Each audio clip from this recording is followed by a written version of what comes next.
ചങ്ങനാശ്ശേരിയിൽ പൊതുവഴിയിൽ നിന്നും കഞ്ചാവ് ചെടി കണ്ടെത്തി. ഓപ്പറേഷൻ തണ്ടറിന്റെ ഭാഗമായി എക്സൈസ് സംഘം നടത്തിയ പരിശോധനയിലാണ് കഞ്ചാവ് ചെടി കണ്ടെത്തിയത്. ഷിനോജ് ജസ്റ്റ് ചേരുന്നുണ്ട്. ഷിനോജ്, ഈ പരിശോധനയൊക്കെ തുടങ്ങുമ്പോൾ നമ്മൾ ഈ അടുത്തിടയ്ക്കായിട്ട് ഈ കഞ്ചാവ് ചെടി, അത് സ്കൂളിൻ്റെ പരിസരത്തെ കഞ്ചാവ് ചെടി, പലയിടങ്ങളിലൊക്കെ കാണാൻ പാടില്ലാത്ത സ്ഥലങ്ങളിലൊക്കെ കഞ്ചാവ് ചെടി വളർന്നു നിൽക്കുന്നതായി കാണുന്നുണ്ട്. ഇതിപ്പോൾ ഏത് ഭാഗത്താണ്, എങ്ങനെയാണ് കഞ്ചാവ് ചെടി പിഴുതു മാറ്റി നശിപ്പിച്ചോ ഉദ്യോഗസ്ഥർ?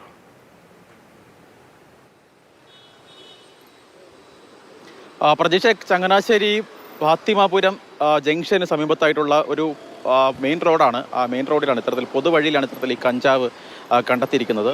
നമുക്കറിയാം, ഈ ഓപ്പറേഷൻ തണ്ടറിൻ്റെ ഭാഗമായി എക്സൈസ് വലിയ രീതിയിൽ പരിശോധനകളൊക്കെ തന്നെ നടത്തുന്നുണ്ട്. അത്തരത്തിൽ ഈ ഓപ്പറേഷൻ തണ്ടറിൻ്റെ ഭാഗമായി നടത്തിയ പരിശോധനയിലാണ് ഇത്തരത്തിൽ ഈ കഞ്ചാവ് ചെടി കണ്ടെത്തിയത്. ഏകദേശം 32 സെൻറ്റിമീറ്റർ ഉയരമുള്ള കഞ്ചാവ് ചെടിയാണ്. ഇന്ന് രാവിലെ നടത്തിയ പരിശോധനയിൽ ഈ കഞ്ചാവ് ചെടി കണ്ടെത്തുകയും അത് കസ്റ്റഡിയിലെടുത്ത് നശിപ്പിക്കുകയും ഒക്കെ തന്നെ ചെയ്തിട്ടുണ്ട്. നേരത്തെ ഈ പ്രദേശത്തൊന്നും തന്നെ സാധാരണ അത്തരത്തിൽ ഈ കഞ്ചാവ് അതുമായി ബന്ധപ്പെട്ട കേസുകളൊന്നും തന്നെ റിപ്പോർട്ട് ചെയ്തിട്ടില്ല. ഏത് തരത്തിലാണ് ഇവിടെ കഞ്ചാവ് എത്തിയതെന്ന് സംബന്ധിച്ച അന്വേഷണമൊക്കെ തന്നെ എക്സൈസിൻ്റെ ഭാഗത്തു നിന്നും നടക്കുന്നുമുണ്ട്.